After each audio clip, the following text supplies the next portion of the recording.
കഴിഞ്ഞ ദിവസം ഒരു യാത്രക്കിടയിൽ കൊച്ചി ഇൻ്റർനാഷണൽ എയർപോർട്ടിന് സമീപം വച്ച് കണ്ടതാണ് ഈ Mercedes Benz V class V2020D ഡീസലിനെ. ഇത് നിലവിൽ നമ്മളെ ഇന്ത്യയിൽ വളരെ കുറച്ച് യൂണിറ്റുകൾ മാത്രമാണ് ഇറങ്ങുന്നത്. ആഡംബരത്തിൻ്റെ അവസാന വാക്കെന്ന് വേണമെങ്കിൽ നമുക്ക് പറയാം. 6 മുതൽ 8 സീറ്റ് വേരിയൻ്റാണ് ഈ വാഹനം ഇന്ത്യയിൽ ഇറങ്ങിക്കൊണ്ടിരിക്കുന്നത്. ഞാൻ കണ്ട ഈ ഒരു വാഹനം 6 സീറ്റാണ്.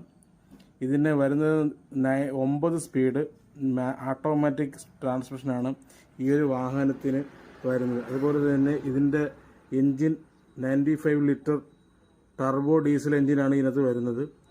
കൂടാതെ ABS ESP എന്നിങ്ങനെ തുടങ്ങുന്ന സേഫ്റ്റി ഫീച്ചറുകളെല്ലാം തന്നെ ഈ വണ്ടിയിൽ ആഡ് ചെയ്തിട്ടുണ്ട്. ഇതിൻ്റെ വില വരുന്നത് ഇന്ത്യയിൽ 68 ലക്ഷത്തിന് മുകളിലോട്ടാണ്.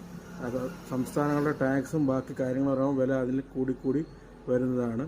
പിന്നെ ഏതൊരു മലയാളിയും പോലെ തന്നെ ഇതിൻ്റെ മൈലേജിനെ കുറിച്ച് തിരക്കിയപ്പോൾ 6 മുതൽ 6.8 വരെയാണ് ലഭിക്കുന്നതാണ് അറിയാൻ കഴിഞ്ഞത്. എന്നാലും എന്നാ ഒരു ലുക്കാ വണ്ടിക്ക്. കർണാടകക്കാരനാണ് ആൾ.